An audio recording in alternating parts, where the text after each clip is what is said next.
नमस्कार। आज की इस खास प्रस्तुति में हम एक ऐसी सच्चाई पर बात करेंगे जो अक्सर हमारी नज़रों से छिप जाती है। भारतीय रेलवे, जिसे हम सब देश की लाइफलाइन कहते हैं, आज हम उसी की अदृश्य रीढ़ के बारे में गहराई से जानेंगे। हर दिन लाखों की तादाद में लोग रेलवे से बिल्कुल सुरक्षित सफ़र करते हैं।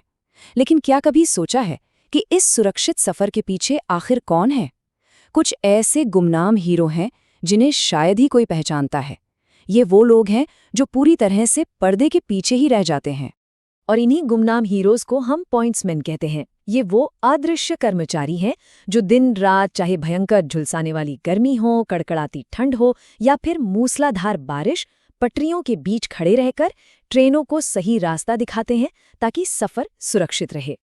अब सवाल उठता है कि आखिर इनका असल काम है क्या? देखिए, ये कर्मचारी सीधे पटरियों के बीच खड़े होकर ट्रेनों की शंटिंग करते हैं, भारी भरकम कोच को आपस में जोड़ते हैं यानी कपलिंग करते हैं और उन्हें अलग भी करते हैं। हर एक ट्रेन को सुरक्षित रास्ता देना इन्हीं की जिम्मेदारी होती है। और सच कहूं तो असल जिंदगी में ये काम बेहद खतरनाक है।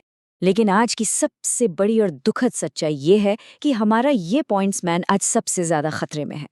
जरा सोचिए, जो इंसान पूरे रेलवे ट्रैक को और हमारे सफर को सुरक्षित बना रहा है, आज उसी की अपनी जान सबसे बड़े दांव पर लगी हुई है। हाल ही में जो घटनाएं घटी हैं, वो सिर्फ कोई आंकड़े नहीं हैं, वो हमारे सिस्टम की एक बेहद कड़वी सच्चाई है। ड्यूटी के दौरान पॉइंट्समैन की मौत की दिल दहला देने वाली खबरें सामने आई हैं। मुंबई सीएसएमटी में कपलिंग करते हुए एक जान चली गई और वहीं लोअर परेल वर्कशॉप में भी शंटिंग ऑपरेशन के दौरान एक बहुत बड़ा और दर्दनाक हादसा हुआ। और सबसे बड़ी विडंबना देखिए, जब भी कोई ऐसा हादसा होता है तो बस कुछ दिनों तक चर्चा होती है, अखबारों में एक आध खबरें छप जाती हैं और फिर सब एकदम शांत हो जाता है। चारों तरफ बस खामोशी छा जाती है। लेकिन क्या उस खामोशी के बाद सच में सब ठीक हो जाता है? बिल्कुल नहीं। जरा उन परिवारों के बारे में सोचिए। उनकी बूढ़ी माँ, उनके छोटे बच्चे, उनकी पत्नी, उनके लिए तो पूरी की पूरी जिंदगी ही हमेशा के लिए बदल जाती है। सिर्फ एक पल में एक हंसता खेलता पूरा संसार हमेशा के लिए उजड़ जाता है। और ऐसा बिल्कुल नहीं है कि इसके खिलाफ आवाज नहीं उठाई गई। सालों से इस समुदाय की कुछ बहुत ही जायज और प्रमुख मांगे रही हैं, जैसे कि यूनिफॉर्म का रंग बदला जाए, ड्यूटी की सीमा 8 घंटे तय की जाए, बेहतर ग्रेड पे मिले और उन्हें हार्ड शिफ्ट और गेट अलाउंस दिया जाए।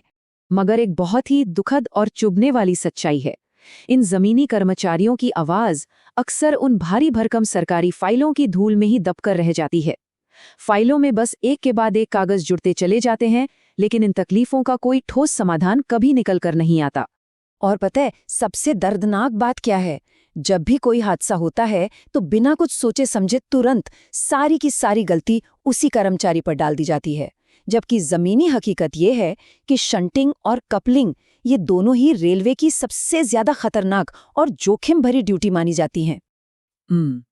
इन तमाम बड़े खतरों और लगातार हो रही अनदेखी के बावजूद हर सुबह एक पॉइंट्समैन अपनी ड्यूटी पर इस उम्मीद के साथ निकलता है कि शाम को वो अपने परिवार के पास सुरक्षित वापस लौटेगा। लेकिन दिल दहला देने वाला सच तो यही है कि उनमें से कुछ कभी वापस नहीं लौट पाते। आज की हमारी ये प्रस्तुति हमारे उन सभी पॉइंट्समैन भाइयों को पूरी तरह से समर्पित है जो रेलवे को बिना रुके चलाने के लिए हर दिन हर पल अपनी जान को जोखिम में डालते हैं। यह प्रस्तुति उन सभी के अदम्य साहस को हमारा एक छोटा सा नमन है और हमारी एक विशेष और भावभीनी श्रद्धांजलि मनोज भाई को। उनके साथ हुई इस दुखद घटना ने हम सबको भीतर तक झकझोर कर सोचने पर मजबूर कर दिया है। ईश्वर उनकी आत्मा को शांति दे। तो अंत में एक बेहद अहम सवाल जो हमें खुद से और सिस्टम से पूछना चाहिए, क्या सुरक्षा की गारंटी सिर्फ सफर करने वाले यात्रियों के लिए ही होनी चाहिए, या फिर ये सुरक्षा उन कर्मचारियों का भी हक है जो इस पूरे रेलवे सिस्टम की असली रीढ़ हैं? क्या उनकी जान हमारे सफर से कम कीमती है? इस पर बहुत गहराई से विचार किया जाना चाहिए। इस प्रस्तुति से जुड़ने के लिए आपका बहुत बहुत धन्यवाद।